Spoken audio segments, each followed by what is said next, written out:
بسم اللہ الرحمن الرحیم۔ دوستو،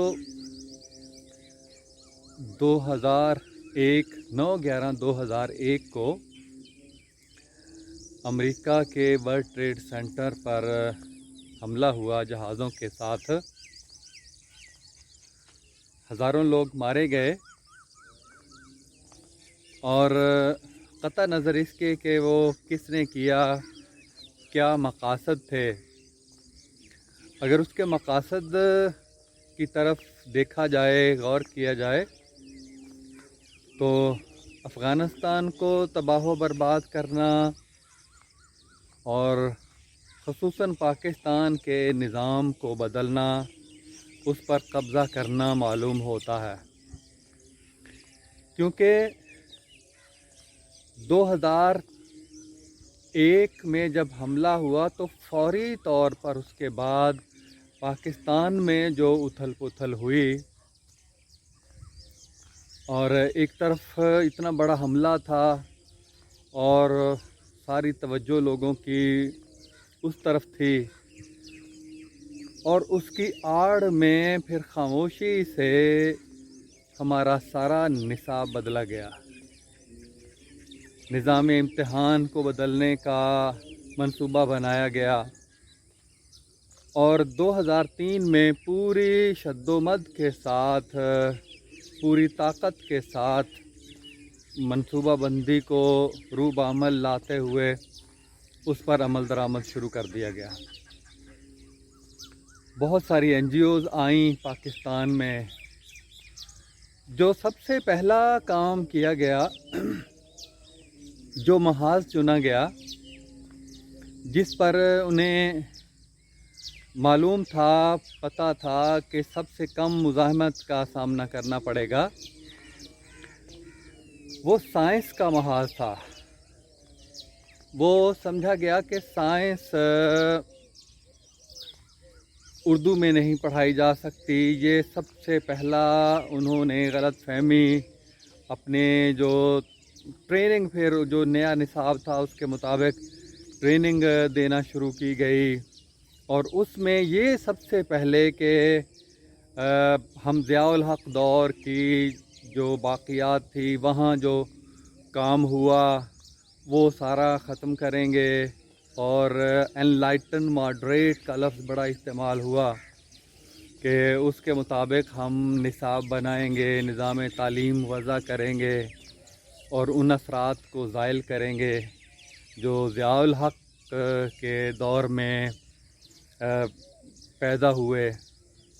تو یہ ساری باتیں کرنے کے بعد جو پہلا حملہ ہوا وہ سائنس کے محاذ پر ہوا، کیونکہ وہ کمزور سمجھا گیا محاذ کہ اس پر لوگ بہت آگے سے کم رد عمل دیں گے ہمارا، کیونکہ 80-90% لوگ ٹیوشن، سائنس پڑھنے والے ٹیوشن میں غرق ہیں، ان کو نہیں پتہ کہ دیگر مصروفیات ملک کے اندر کیا ہو، ان کے پاس وقت نہیں ہوتا۔ تو اسلامیات میں اور مطالعہ پاکستان میں بھی اتھل پتھل ہوئی، لیکن یہاں سے رد عمل زیادہ آیا، لوگوں نے سمجھا۔ لیکن جو محاذ چنا گیا، اس محاذ پر کام کرتے ہوئے جو سب سے پہلا کام کیا گیا سائنس کے اندر، کہ جو بنیادی سطح کی سائنس سے لے کر میٹرک تک اصطلاحات بدل دی گئیں، جیسے کہ جہاں نظام تنفس تھا وہاں وہ ریسپائریٹری سسٹم آ گیا۔ یہ لکھا انگریزی کا لفظ ہے، اصطلاح ہے، اسے اردو رسم الخط میں لکھا گیا۔ نظام اخراج ہے، اسے ایکسکریٹری سسٹم لکھا گیا، یعنی اردو کا لفظ جو ہے نظام اخراج وہ نکال دیا گیا۔ نظام دوران خون کی جگہ پہ سرکولیٹری سسٹم، یعنی انگریزی کے الفاظ سارے اردو رسم الخط میں لکھے گئے۔ یہ سب سے پہلی نصاب کے اندر تبدیلی ہوئی، اور بہت سوچ و بچار کے بعد لوگ پھر اس نتیجے پر، کیونکہ یہ خاموشی سے کیا گیا، اس سے پہلے کوئی مشورہ کہیں سے نہیں کیا گیا، کوئی مجلس ایسی قائم نہیں کی گئی جو اس پر کام کرے، یہ کہیں پہ بیٹھ کے بنایا گیا اور خاموشی کے ساتھ اس پر عمل درآمد کرنا شروع کر دیا گیا۔ اس کا ہمیں اندازہ ہوا 2003 میں ایک پھر یہ ایسا ہوتا ہے کہ جب وہ نصاب اپنی مرضی کا لاتے ہیں تو پھر ایسے کچھ لوگ ان کو یہاں سے دستیاب ہوتے ہیں، ان کو کسی طرح سے قائل اور مائل کر لیا جاتا ہے، چند سطحی دلائل کے ساتھ پھر پیسہ ہوتا ہے اور ترغیب و ترہیب کے ساتھ ان کو قائل کیا جاتا ہے، بلکہ ان کو اپنے مقاصد کے لیے پھر کام پہ لگا دیا جاتا ہے۔ تو جو بھی تبدیلی ہوتی ہے پھر اس کے مطابق خاص طور پہ اساتذہ کی تربیت کی جاتی ہے کہ آپ یہ نصاب ہے، اس کو اس طرح سے پڑھانا ہے، اور اس کے پیچھے بہت سی NGOز، برٹش کونسل اور اس طرح کے ادارے وہ پھر متحرک ہوتے ہیں، اپنے جو پالتو لوگ ہیں، پالے ہوئے ہیں، وہ سامنے آتے ہیں اور ان کو اختیارات پھر دیے جاتے ہیں، جس سے پھر پورا نظام جو ہے وہ اپنی مرضی کے مطابق وہ ڈھال لیتے ہیں۔ تو اس میں جو سب سے پہلی جو 2003 میں ہم بھی ماسٹر ٹریننگ کے لیے اسلام آباد گئے، نیسٹ نام کا ادارہ تھا، مجھے یہ مخفف ہے، یہ پورا نہیں یاد ہے کہ نام کیا بنتا ہے اس ادارے کا۔ تو وہاں پہ وہ اساتذہ کی تربیت کے لیے خاص طور پہ، اس میں ٹیکنیکل کے شعبے بھی تھے، تو تربیت کے لیے خاص طور پہ اس کو مخصوص کیا گیا، 1 مہینے کی تربیت تھی۔ تو اس وقت میں نے پہلی دفعہ یہ نصاب دیکھا کہ جو 9ویں جماعت کا تھا وہ کس انداز سے تھا، یہ ساری کتاب 9ویں کی دیکھنے کی، وہاں پہ جو جتنے بھی الفاظ تھے، جیسے حرکت کی جگہ پہ موشن ہے لکھا گیا ہے، میم واو شین نون، اور حرکت اور سکون کی جگہ پہ ریسٹ ہے، رے یہ سین تے، اور جو حرکت کی اقسام ہے، خطی حرکت، ایک خط سیدھ میں جو حرکت ہوتی ہے اس کو لینئر موشن لکھا گیا، اور ٹرانسلیٹری موشن اس کو لکھا گیا، یعنی انگریزی کا لفظ ہے اور اس کو اردو رسم الخط میں لکھا گیا، خطی بیچ میں اردو کا لفظ نہیں ساتھ استعمال کرنا، یعنی انگریزی کے لفظ کو واحد لفظ کے طور پہ استعمال کرنا ہے۔ اس فلسفے کو مرکز و محور بنا کے وہ تربیت دینا تھی، اور اسی کو مرکز و محور بنا کے کہ انگریزی کے لفظ کو واحد لفظ کے طور پہ استعمال کرنا ہے، اس کے مطابق ہی نصاب بنایا گیا اور اسی کے مطابق پھر تربیت دینا تھی۔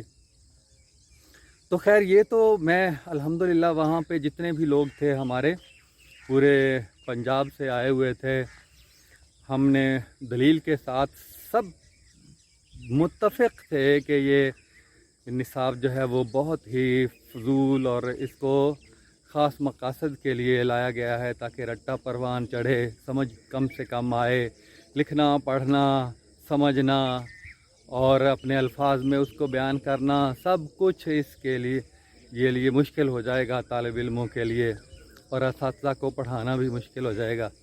یہ وہاں پہ الحمدللہ یہ یکسو ہو گئے سارے، اور جو ہمیں تربیت دینے والے تھے ان میں سے کچھ تو ہمارے کلاس فیلو تھے، اور جو نہیں بھی تھے وہ بھی اس بات پہ قائل ہوئے۔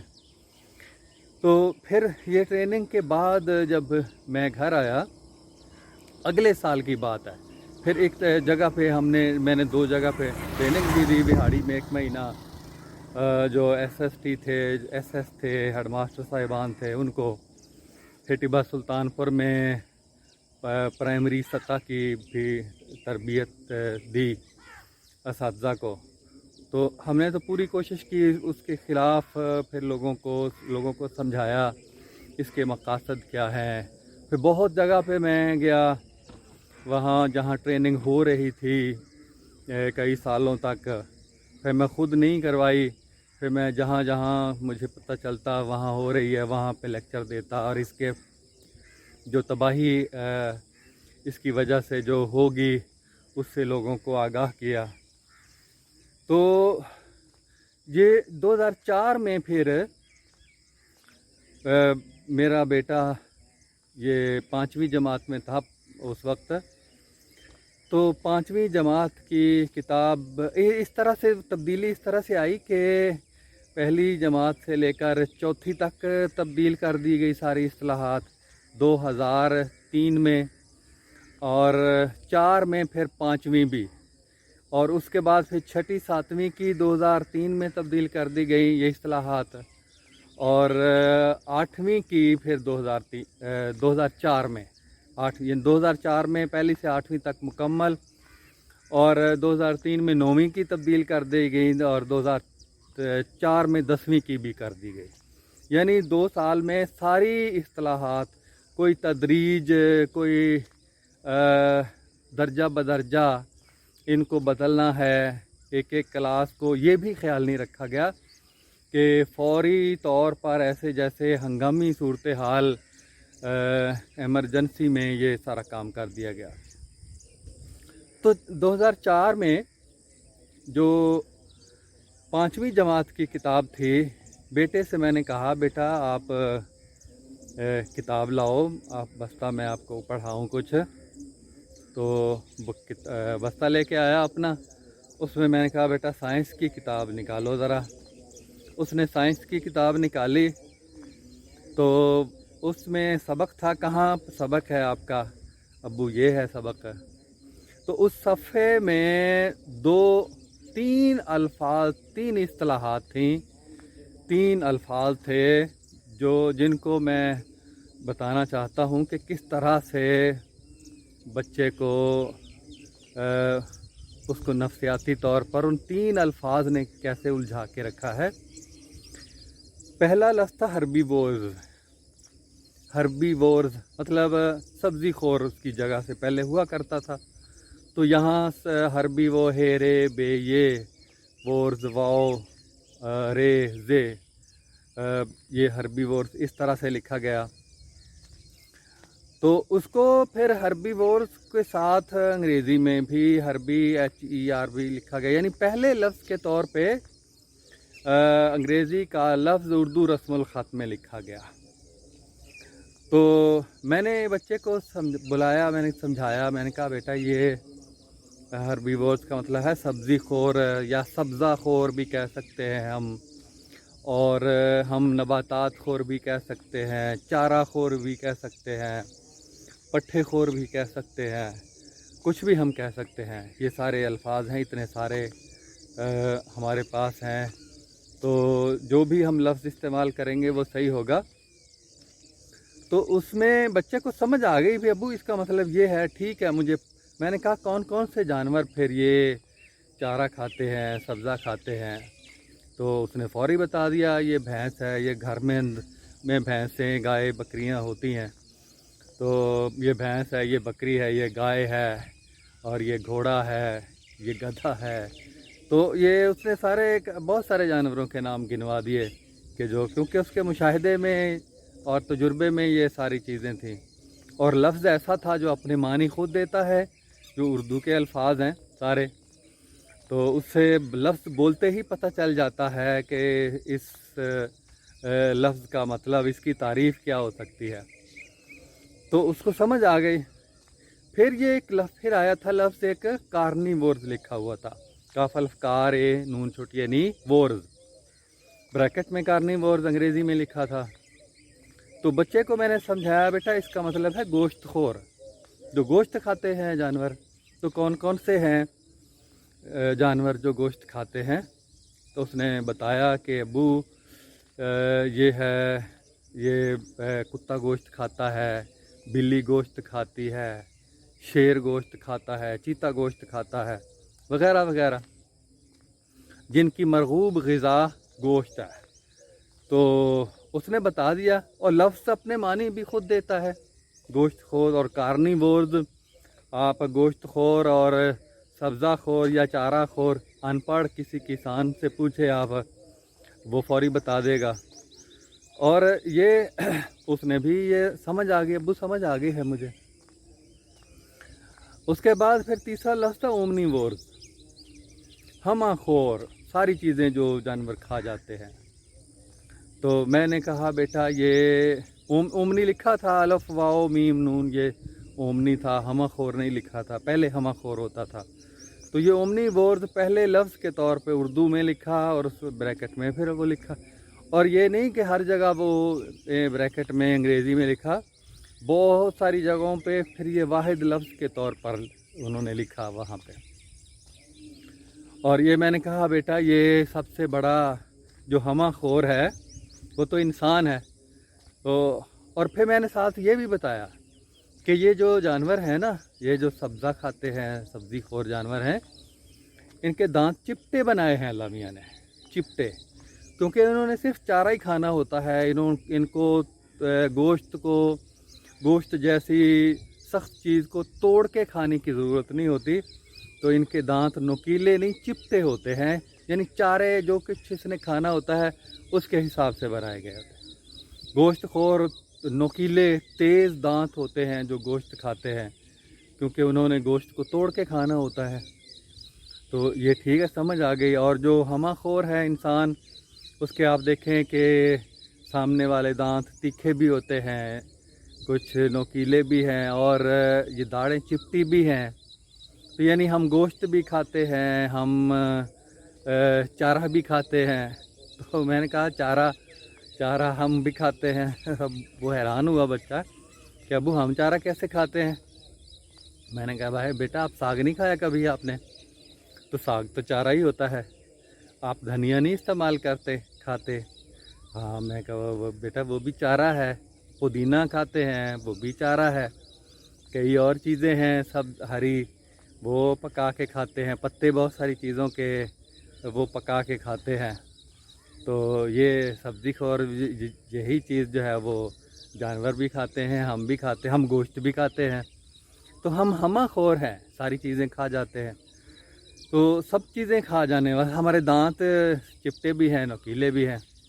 اور اس کے علاوہ جو خاص طور پہ جو بھورا ریچھ ہے، برفانی ریچھ تو زیادہ مچھلیاں کھوج کے کھاتا ہے برف کے نیچے سے، اور جو بھورا ریچھ ہے وہ بھی سب کچھ کھا جاتا ہے. سور، یہ میں نے بتایا کہ یہ بھی سب کچھ کھا جاتا ہے. اور یہ چھوٹا سا جانور گلہری، جن کا مشاہدہ اکثر لوگ کر لیتے ہیں، درختوں کے اوپر تیزی سے چڑھتی ہے، تو یہ بھی ہمہ خور ہے. ان کے دانت اگر دیکھ لیے جائیں نا تو پھر پتہ چل جاتا ہے کہ یہ ہمہ خور ہیں، یہ سارا کچھ کھا جاتے ہیں. تو اس طرح کے کچھ اور بھی جانور ہیں جو سب کچھ کھاتے ہیں. چمپینزی ہے، یہ بھی ہمہ خور میں شمار ہوتا ہے. تو یہ میں نے بتایا. ہاں جی اب سمجھ آ گئی، سارے سبق کی سمجھ آ گئی. میں نے کہا بیٹا 10 منٹ دیکھ لو اور پڑھ لو اس کو، پھر مجھے لکھ کے دکھانا ہے آپ نے. وہ جب لکھ کے لایا تو اس نے جو حربی ورڈز کو کارنی لکھا ہوا تھا، کارنی کو اومنی، اومنی کو حربی، یعنی الٹ پلٹ کر کے لکھا. سمجھ آ گئی اس کو، لیکن جب اس نے یاد کیا، یعنی الٹ پلٹ کر کے اس لیے لکھا کہ یاد کرتے ہوئے تینوں الفاظ گڈمڈ ہو گئے اس کے ذہن میں. غیر معروف الفاظ کے طور پہ یاد کرنے تھے، تو اس کے ذہن میں اگر یہی ہوتے سبزی خور ہوتا، گوشت خور ہوتا، ہمہ خور ہوتا، تو یقیناً لفظ بولتے ہی اس کو سمجھ آتی، اور جب وہ لکھتا تو وہ صحیح لکھتا. اب اس کو 3 الفاظ نے اس کو چکرا کے رکھ دیا، ذہن میں نہیں بیٹھ سکا. اگر وہ کرے گا تو اس کو پھر کتنی دیر اس کو رٹا پھر لگانا پڑے گا، اور پھر تب جا کر اس کو وہ یاد ہوگا. تو یہ پھر مجھے یہ دماغ میں یہ بات آئی کہ یہ کیا ہو گیا ہے. یہ تو پھر ہماری پوری نسل کو تباہ رٹے کے حوالے کر دیا ہے. یہ نفسیاتی طور پر یہ جو سمجھ نام کی چیز ہے، فہم نام کی چیز ہے، اس کو کتنی مہارت کے ساتھ اور کہیں بیٹھ کے جو ماہرین تھے اس کو کرنے کے، تباہی نصاب کے ذریعے پھیلانے کا جن کے ذمے کام تھا، انہوں نے کس انداز سے یہ کام کیا ہے. اور جو جنگوں کے ساتھ قوموں کو تباہ نہیں کیا جا سکتا، ان کو کس طرح سے اس محاذ کے ذریعے سے تباہ کیا جا سکتا ہے. مجھے پھر اس بات کا اندازہ ہوا. اندازہ تو پہلے ہی تھا، 2003 میں ہو گیا تھا، لیکن پھر یہ مجھ پر یہ واقعہ یہ بجلی بن کر گرا. میں کافی پریشانی کے عالم میں رہا. میں اس کو سمجھ نہیں پایا کہ میں کیا کروں. کہ ایک 3 الفاظ بچے کو آئے ہیں، جس بچے کو اس طرح کے وہ چکر آ گیا ہے. جب 10 الفاظ ہوں گے کسی کو یاد کرنے ہوں گے تو اس کے لیے کتنی یاد کرنا، ذہن نشین کرنا کتنا مشکل ہوگا. جب 20 ہوں گے، 30 ہوں گے، اور ہزاروں الفاظ بدل دیے گئے ہیں، پوری کتاب بدل دی گئی ہے، تو یہ کس طرح سے یاد ہوگا. یہ ہزاروں سال بھی یہ اپنی زبان کے الفاظ ہیں. پھر میں پریشانی کے عالم میں مجھے کئی دن تک سکون نہیں آیا. میں کبھی روتا رہا چھپ چھپ کے کہ یہ کیا ہوا ہے، میں کیسے اس کا مقابلہ کر سکتا ہوں. میں چونکہ اس کے جو منفی اثرات سے جو اس کی تباہی تھی میں وہ سمجھ چکا تھا. پھر میں نے لکھنا شروع کیا اس کے اوپر کہ الفاظ. پھر میں نے جو نصاب سازی کے اصول وہ سارے ذہن میں لایا. تو میں وہ کتاب لکھی، میں اس کا ذکر پھر بالکل الگ سے کروں گا. ابھی جو میں بات کر رہا ہوں میں اسی کو میں جاری رکھوں گا. تو وہ 3 الفاظ پھر میں نے وہ اس کا تجزیہ کیا. تو کیوں 3 الفاظ اس کو مشکل ہوئے؟ اب نصاب سازی کے اصول میں یہاں پہ آپ کو بتاتا ہوں. پہلا اصول ہے کہ ماحول کے ساتھ مربوط ہوتا ہے. وہ نصاب، وہ تدریس، وہ کتاب طالب علم کو پڑھنے کے لیے نہیں دی جا سکتی جو ماحول سے کٹی ہوئی ہے. ماحول کو 70% زبان تشکیل دیتی ہے، پھر اس کے بعد باقی دوسرے عوامل ہیں. سب سے بڑا جو عامل ہے وہ زبان سے کاٹ دیا گیا، ماحول سے کاٹ دیا گیا. ماحول کے اندر جن کا فہم ہے، ہماری تاریخ، ادب، ہماری شاعری، اور اس کے پہلے جو قیام پاکستان سے لے کر، بلکہ جو جامعہ عثمانیہ سے لے کر 1917 سے لے کر اب تک 2003 تک وہی اصطلاحات استعمال ہوتی رہی ہیں. ہمارے جتنا بھی نصاب آیا ہے، میٹرک میں تو ہم جب پڑھتے تھے تو سارا ہی اردو میں تھا، یہ ساری اصطلاحات یہی تھیں. اور اس کے بعد پھر اردو سائنس کالج تھا کراچی میں، اس کے FSc BSc تک، پھر یونیورسٹی بنی، کتابیں لکھی گئی، ماسٹر ڈگری تک ہوا. انڈیا میں مولانا ابوالکلام آزاد یونیورسٹی بنی، اس میں اردو میں. تو یہ ایک پورا ایک تاریخ ہے، صدیوں کی تاریخ ہے، صدیوں کا فہم ہے. اس فہم سے کاٹا گیا نصاب کو، تو 3 الفاظ نے بچے کو چکرا کے رکھ دیا. تو پہلے وہ نصاب کے جو اصول ہیں ان کے اوپر پرکھا تو کوئی اصول بھی جو ہے وہ مطابقت نہیں رکھ رہا، کسی اصول کے مطابق وہ نصاب نہیں ڈھل رہا تھا. تو پہلا ہے کہ ماحول سے کاٹ دیا جائے. ماحول کاٹ دیا جائے تو وہ بچے کو پڑھنے کے لیے نہیں دیا جا سکتا. دوسرا اصول ہے کہ مرکز و محور بچہ ہو، جسے انگریزی میں چائلڈ سینٹر کہتے ہیں. مرکز و محور، نہ مرکز و محور والدین، نہ مرکز و محور استاد، نہ کوئی اور. بچے کو جو چیز آسانی سے سمجھ آئے گی وہ آپ نصاب میں لکھیں گے تو نصاب اصول و ضوابط کے مطابق ہوگا، ورنہ نہیں ہوگا. تو مرکز و محور تو بچے کو سمجھ یہ سبزہ خور کے ساتھ آ سکتی ہے، گوشت خور کے ساتھ آ سکتی ہے، ہمہ خور کے ساتھ آ سکتی ہے، یا جو ہربی وورز اور کارنی وورز اور اومنی وور کے ساتھ آ سکتی ہے. تو اس بات کا خیال رکھا جائے گا. پھر کئی ہیں اور بھی آسان سے مشکل کی طرف. پہلے آپ نصاب میں آسان ہی الفاظ لکھیں گے، مشکل نہیں لکھے جا سکتے، اور جب ضرورت پڑتی ہے تو پھر ان کو آسانی سے مشکل کی طرف جایا جاتا ہے، معروف سے غیر معروف کی طرف. یہ موٹے موٹے اصول ہیں.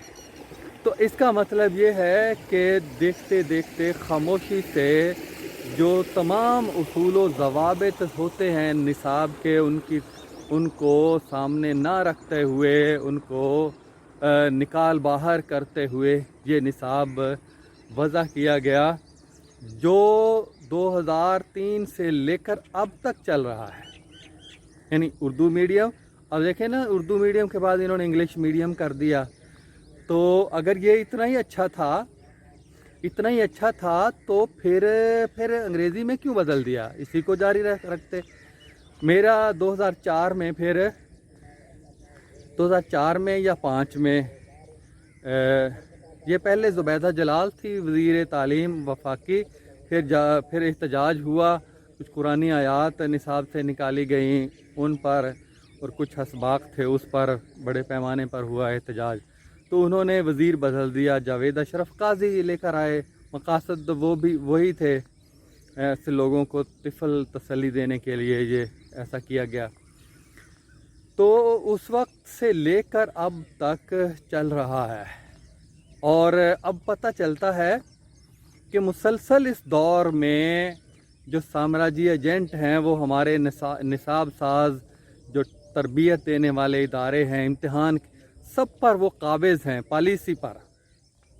اب اندازہ ہوا کہ شفقت محمود جو پی ٹی آئی کے وزیر تعلیم ہیں، انہوں نے یہ 16 جولائی کو جو ان سفارشات ان کی نصابی کمیٹی نے دیں کہ انگلش میڈیم، اور وہی کہ ہم جو پہلی جماعت سے وہ تاکہ انگریزی پڑھائیں گے تاکہ آگے چل کر آسانی ہو جائے.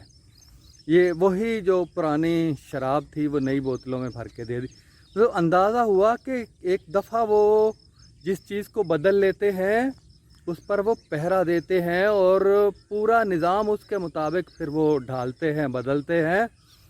ابھی تک وہ سارے لوگ وہاں پہ موجود ہیں کہ جو ان کے مقاصد کے لیے کام کر رہے ہیں. تو یہ تھا 3 الفاظ نے چکرا دیا ہے اس طالب علم کو، بچے کو. اور اب صورتحال جو ہے کہ نہ ادھر کے نہ ہم ادھر کے، تو کسی جو جہت میں کسی طرح بھی بچہ اردو سے آ رہی، انگریزی سے آ رہی، اور اس طرح اس سے یہ نصاب چوں کا مربع اسے دیا گیا کہ نہ وہ حلق کے نیچے جائے، حلق میں اٹکا ہوا جیسے لقمہ ہوتا ہے ویسے ہی یہ نصاب ہے. تو اس طرح سے یہ تبدیلی کی گئی ہے.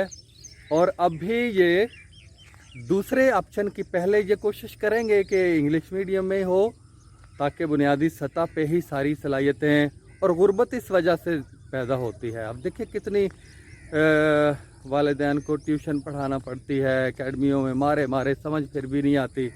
بیچارے جن کو روٹی کو ترستے ہیں، ایک دوائی ان کو اپنی چھوڑ کے وہ اپنے بچوں کے لیے یہ انتظام کرتے ہیں.